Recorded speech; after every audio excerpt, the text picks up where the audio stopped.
Chairman of the National Peace Council, Most Reverend Professor Emmanuel Asante, assured the NDC of working out modalities to resolve their concerns. Concerns that have been brought to the National Peace Council will definitely be considered and passed on as we discuss it. It is our wish that in the interest of the country, the peace of our country, the development of our country, the country we all love, we will do everything to ensure justice and peace. And as a national institution,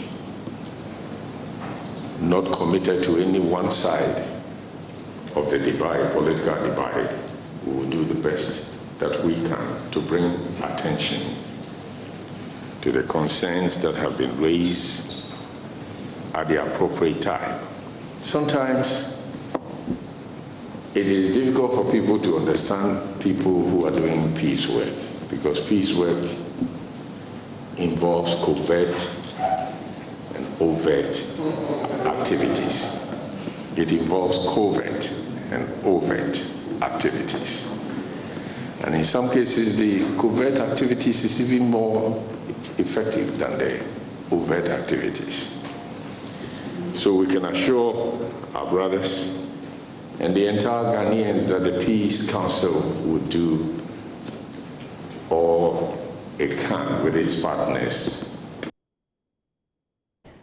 While security experts at the Kofi Annan Peacekeeping Training Center, Professor Kwesi Enin, is meanwhile cautioning against excessive optimism over the signing ceremony.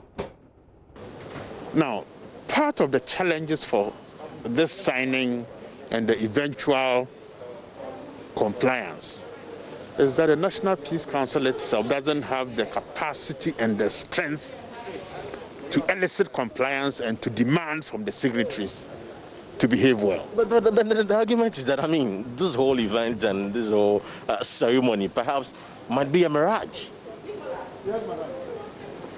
Well, if politics is about asking for the mandate to serve your people, then probably it should not be seen as a mirage. Okay? Okay? So there should be no excessive optimism around the signing itself. Because there were a couple of critical steps that we also overlooked or we didn't do at all. But Doc, finally, yes. Would you say that it's quite surprising that government is yet to assent to this document? Well, if government doesn't assent to the document, then the document is not worth the paper it has been signed on. Because that's a concern the NDC has raised and the Peace Council admitted. Well, I think they raised this concern right from the word go, so yeah. So I mean, that's why I'm saying that there should be limited optimism and that truly, if the initiator of the process itself is unwilling to sign, I would have thought that locating Ghana as the fulcrum around which this process revolves, that government would have signed first to indicate its willingness as the stronger party in this contestation for power and also controlling the tools of violence. Now look, I want to show goodwill, so I have signed before, and I think that would have gone a long way to assuage some of the fears and the worries. But it's never too late, and I'm sure the Peace Council will engage government to sign, because it will truly be a victory for all of us, and then the compliance comes in. But was the delay even necessary at all? Absolutely not. From where I stand, absolutely not.